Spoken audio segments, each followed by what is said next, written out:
What if I told you one of the greatest horror villains this year wasn't a demon or a monster, but just a dude who never learned how to become his own man? But before we talk about Bear from Obsession, we need to talk about today's sponsor, Tangem.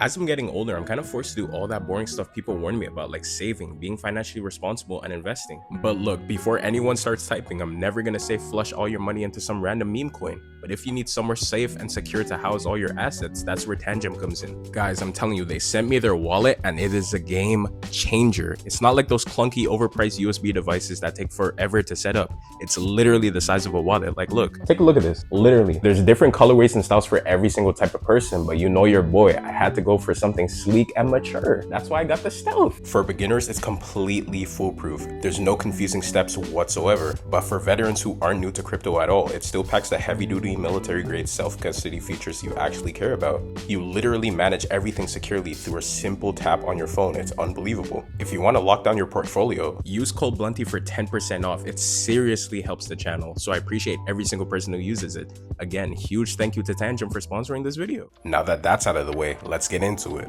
Before we talk about the Willow or any of the events following it, we have to talk about Bear. I think one of the biggest misconceptions about Obsession is that the Willow ruined his life. I think Bear was already headed down that road, the Willow just fast-tracked it. One of the first things I noticed rewatching the movie is how quickly Bear avoids accountability. There's a tiny scene at the beginning of the movie that people probably forgot about that shows this blatantly. His cat gets into his medication and dies, and almost immediately Bear blames the cat. Cats don't magically just get into childproof bottles like that. Somewhere along the line, Bear made a mistake. Maybe he didn't close it properly or he forgot to put the lid on, but whatever happened, there was human error involved. But Bear never asks himself, what could I have done differently? His first instinct is to point outward, and that's when I realized there's a pattern throughout the entire movie. Bear never takes ownership of his life. His problem's always somewhere else, someone else, something else. But even with all the blaming, he never comes to the conclusion to ask himself, how do I become better? It's always the same outcome. Which brings me to what I think is Bear's biggest flaw, at least at this point. He never learns to think for himself. Watch how often he looks to other people before making a decision, especially Ian. Even something as simple as just talking to Nikki, like literally elementary school stuff. He needs Ian's advice. Mind you, this dude is 25 years old. He always looks for Ian's encouragement and approval, case in point, the diner scene. On the surface, it's kind of funny. Bear's pouring his heart out to a complete stranger instead of simply just talking to Nikki,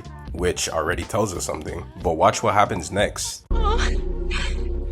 No, stop. I'm so sorry. I thought it was gross. She encourages him and even suggests getting Nikki something thoughtful. She's trying to build his confidence and affirm him, but Ian steps in.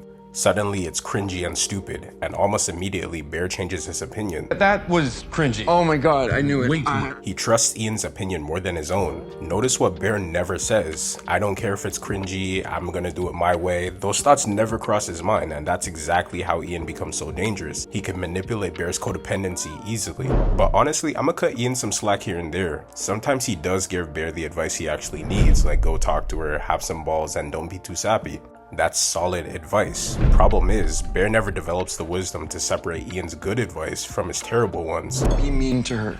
Playfully mean, yeah, but bring up Freaky Nikki. You want me to call her Freaky Nikki? Which, as most people know, is extremely dangerous because if someone's always making your decisions, eventually they'll be also making your mistakes.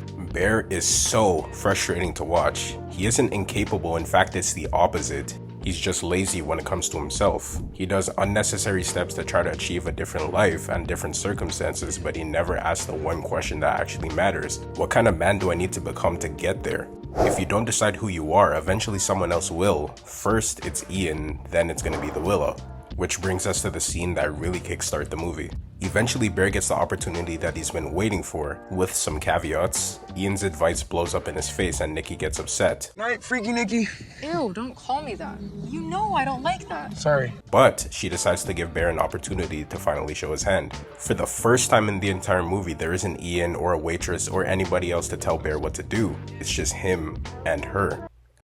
And he folds. This nigga is trash! He can't do it. Bear had spent the entire movie waiting for someone else to give him courage instead of building it himself. Bear wasn't rejected or too late. He got exactly what he's been asking for and still he wasn't ready for it, which is why the Willow was so crucial. After Bear fails the one test that actually mattered, life hands him a shortcut. He's given the power to change anything he wants and we finally see where his mindset has been all along. He isn't chasing confidence or evolution, he wants a shortcut. The illusion that another person can mend a life that he never learned how to build himself. Up until this point, Bear spent the entire movie chasing one person, Nikki, and then he finally gets her. On paper, this should be the happiest moment of his life, but almost immediately something feels off. Bear gets exactly what he thinks he wanted, but instead of asking why is Nikki acting like this, he chooses not to think about it just because his fantasy is starting to become a reality. As the movie goes on, Nikki's starting to act stranger and stranger. Multiple characters note it, and as much as he refuses to admit it at this point, even Bear noted. Deep down, he knows this isn't the Nikki he met, but every time reality starts challenging his fantasy, Bear pushes it away. Because accepting the truth means that accepting that everything he's built this relationship on is a lie. Then something changes. Nikki stops becoming the dream and starts becoming an inconvenience. She isn't behaving the way Bear imagined or making him happy anymore. She's becoming unpredictable, emotional, and difficult. Naturally, instead of asking what happened to Nikki, he starts asking why is Nikki not giving me what I want anymore. Then we get to the party. Nikki completely breaks down. Nikki starts strangely comparing herself and Bear to Hansel and Gretel while using adult innuendos. Has a temper tantrum when they're doing a game just because Sarah gets picked instead of her and eventually hurts herself. This isn't awkward or a little gross anymore, it's a genuine crisis. And watch Bear, he's physically present but mentally he's gone. He shuts down and disassociates because for the first time he knows there isn't no easy way out. There's not another excuse, there's only consequences. The same guy who couldn't admit he left the pills out now can't admit what he's done to another human being. After a few more Nikki jump scares and weird ass movements, this is where Bear gets me to absolutely despise him. OG Nikki breaks out of the trance when other Nikki is sleeping, and at this point Bear knows she's suffering. Who is that? Nikki? She asks for mercy, she's begging him to end her suffering, and Bear can't even meet her where she is emotionally. His response isn't about Nikki at all, it's all about him. This asshole has the gumption to ask, What would be so bad? What's so bad about being with me? Bear never saw Nikki as a person, he only saw her as a mission, something to conquer and get his way with. Disgusting. And the movie immediately shows the consequences of that mindset, because while Bear is still obsessing about what he wants, the people around him are paying the price. Sarah dies, the one person who loved Bear without conditions is gone. All because Bear spent the entire movie trying to control someone else's life instead of taking responsibility for his own. And somehow after all of that, Bear still hasn't learned the lesson. Bear does exactly what he's done since the beginning of the movie. He goes looking for someone else to blame, or at least that's what it looks like. But watch the scene carefully. He isn't looking for answers, he's looking for confirmation. But the shop owner kept it real with him the entire time. He told Bear there were warnings, labels, and instructions. He even tells Bear how to fix it, but Bear doesn't listen. Because Bear has never wanted the truth, he only wanted confirmation. He only ever wanted to be told that it wasn't his fault. But I think we glossed over one of, if not the most important part of this movie, Sarah. Because if Bear explains the problem, then Sarah explains the solution. Once I realized what she actually represented, this entire movie clicked for me. I think she's one of the most misunderstood characters in Obsession. Every time I see people talk about this movie, I always hear the same question. Why didn't Bear realize Sarah was there for him or choose her?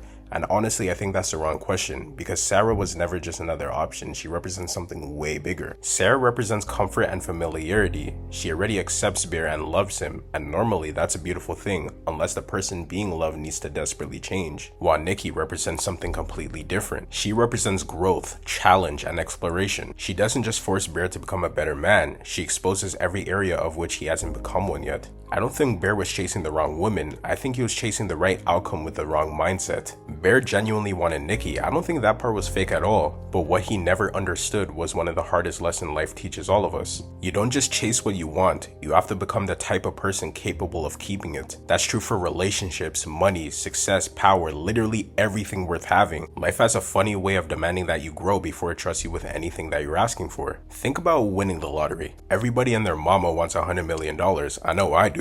But if you hand somebody that money before they develop the discipline, responsibility, and financial literacy to manage it, chances are they'll lose it faster than they got it. That's because they never became the type of person capable of keeping it. And Nikki works the exact same way. Bear thinks Nikki would transform his life, but the movie shows us the opposite. Bear had to transform his life before he can ever build up something real with Nikki.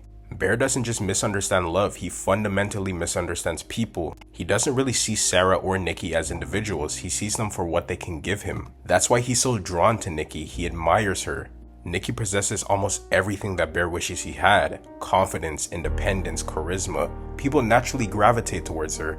From what's shown in the movie, she's the light in every single room she's in. That's why I think Bear's so obsessed with her. She represents the life he wishes he could live. But instead of asking himself, how do I become that man? He keeps asking, how do I get Nikki? And with that one mistake, everything changes. One thing I found really interesting was an interview with Indy Navarrete. She explains that Nikki genuinely had the potential to develop feelings for Bear if he'd simply let things happen naturally. And honestly, I think that's what the movie hints at the entire time. Nikki gives him opportunities, her body language changes around him, and she gives him openings to simply be honest. Maybe it wouldn't have happened overnight, or it would be a slow burn, but Bear never lets it play out naturally. Instead of risking rejection, he guarantees acceptance. Hence why Ian is so important. By the end of the movie, we learned that Nikki and Ian had a thing, but Nikki never really chose Ian either. If anything, she seemed more interested in Bear, which means that Bear wasn't competing with Ian, he was competing against his own fear. Ian wasn't a better man than Bear, he was simply willing to act. The problem is that Ian had confidence without integrity, while Bear had potential without any courage. And because Bear couldn't overcome that fear, as we all know, everything starts falling apart. And what does Bear do in the midst of all of this? He runs back to Sarah. Think about how revealing that is. The same man who spent the entire movie convinced that Nikki was the answer suddenly tries to jump ship and kiss Sarah. And I absolutely love this. Bear doesn't suddenly want Sarah or stops wanting Nikki either. What he wants actually never existed. He wants Nikki's qualities, but he wants her to love him in the way that Sarah already does. He always knew that Sarah liked him. He wants her unconditional love inside Nikki, but that was never an option. So he started obsessing over something foreign, which is Nikki. This revelation is why I think the ending is so disturbingly poetic. It's Bear's fantasy manifesting itself into some disturbing reality. Technically, Bear kinda gets what he's been chasing since the beginning. The woman he admired wearing the identity of the woman who already loved him. It's the perfect fantasy and the perfect nightmare simultaneously. You know, after I finished this movie, my friends and I could not stop talking about it. Our asses were on call for like 2 hours straight. It was crazy. And surprisingly, we all came away with the same conclusion. Every single person should watch Obsession, but especially young men. Every single young man should watch Obsession. We all came to the consensus that Bear isn't someone you should relate to like at all, but Bear is someone you should definitely recognize. That's why the movie hit us so hard, because we've met people exactly like Bear. Hell, if we're being honest with ourselves, most of us had moments where we thought like Bear when we were younger. Whoa, brother, whoa, now. You got too much dip on your chip. Okay, hold up, not to this extreme, but that little voice that says, maybe if this person would just love me, or maybe if I had that one thing, I'd finally be happy. I can confidently say damn near all of us have that voice at least once in our head. The difference is that most people eventually realize that another person or thing can't build your life for you. You have to do that work yourself. At the end of the day, nobody owes you jack shit. Not love, relationship, or attention. The only thing life really asks is that you become something worth choosing, which is what Bear never wanted to accept. He thought having Nikki would turn him into the man he wanted to be, but the truth is, he had to evolve into that man to get Nikki. And that's why I think every young man should watch Obsession. It's a warning to those who think possession will achieve happiness. Word to my mother, it doesn't matter if it's a girl, money, status, anything like that. If you're not confident and satisfied with yourself, you'll never be happy with the thing or person you're chasing. In fact, if you get it, it might even make you feel worse. Thank y'all so much for watching, family. If y'all liked it, please like and subscribe, plus turn on post notifications so you get notified every single time I post. And another thank you to our sponsor Tangem, the best cold wallet in the game. I'm telling y'all, I love y'all, stay safe, and I'm gonna catch y'all in the next vid.